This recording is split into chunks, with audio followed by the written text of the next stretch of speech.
If you feel like you're spending too much time on your phone and not enough time in real life, let's talk about dopamine and digital detox. So, this is all going to be guided by the guide provided in Cal Newport's book, Digital Minimalism. I also just listened to the podcast that he was on with Andrew Huberman in 2024. Absolutely amazing. So, let's get into it. So, in Cal Newport's method, and it's detailed in this book, Digital Minimalism, it's a philosophical approach to technology that centers on a rigorous 30-day digital declutter to help users rebuild their relationship with technology from scratch. And so I will say that I think that this might not be possible for everyone, but I think that even if you can't do the full protocol, maybe you can do a mini version. So let's take a look at that as well and how we could maybe alter it slightly to make it a little bit easier to do. So the core philosophy is that clutter is costly and intentionality is key. The goal is to use technology to support deeply held values, not to subvert them with mindless scrolling and distractions. So he recounts a 3-step digital declutter method. So I'll go through the process and then we'll talk about it. So it is, firstly, you take a 30-day break from optional technologies.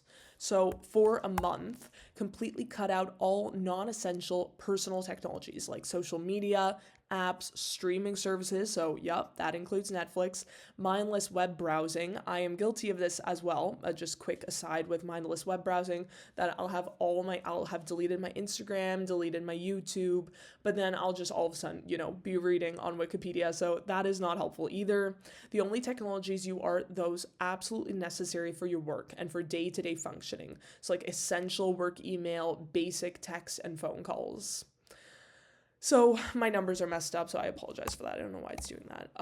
But during the break, he talks about this in the podcast as well, that the people that managed to actually pull this off, they didn't just white knuckle it, is literally the word he used in the podcast. He said that they actually substituted it with really interesting activities, like things that they wanted to learn, or like maybe they like started learning ASL, or they started reading more, or they joined like a sports league, a beer league, something like that. So I'll read this out. For filling the void, the goal is to aggressively explore and re-engage with activities that you find genuinely satisfying and meaningful.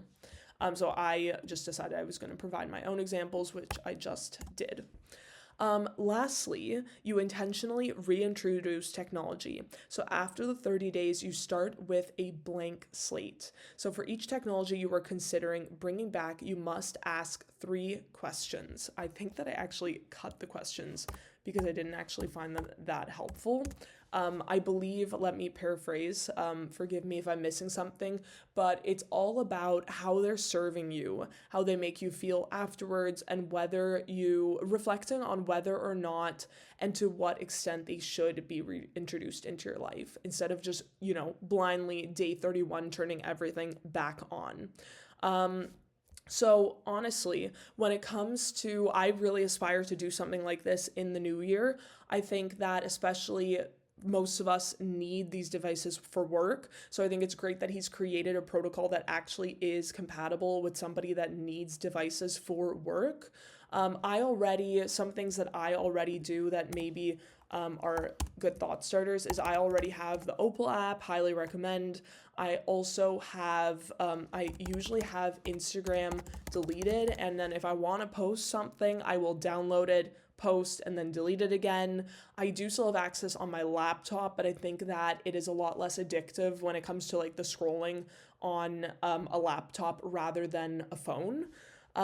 Another thing is that, my personal opinion is that like TikTok and stuff, like why even start? Like, it's just like TikTok is known that the algorithm is literally known to be so addictive that if you can, just don't get stuff like TikTok.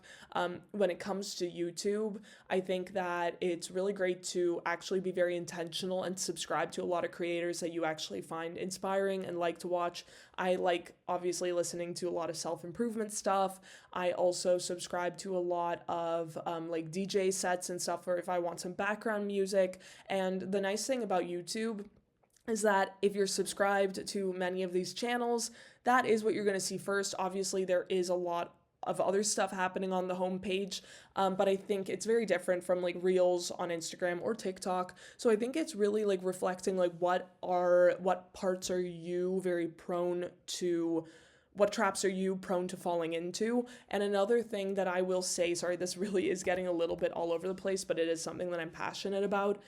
Another thing is that it's just like stress eating and stuff, it's very related to one's emotions. So when you are feeling down, you might have worse impulse control when it comes to the digital world. And I think that's something really important to think about and to be reflective about. If you are finding yourself doom scrolling more than maybe typical, maybe reflect, maybe there is some sort of emotional underpinning to that.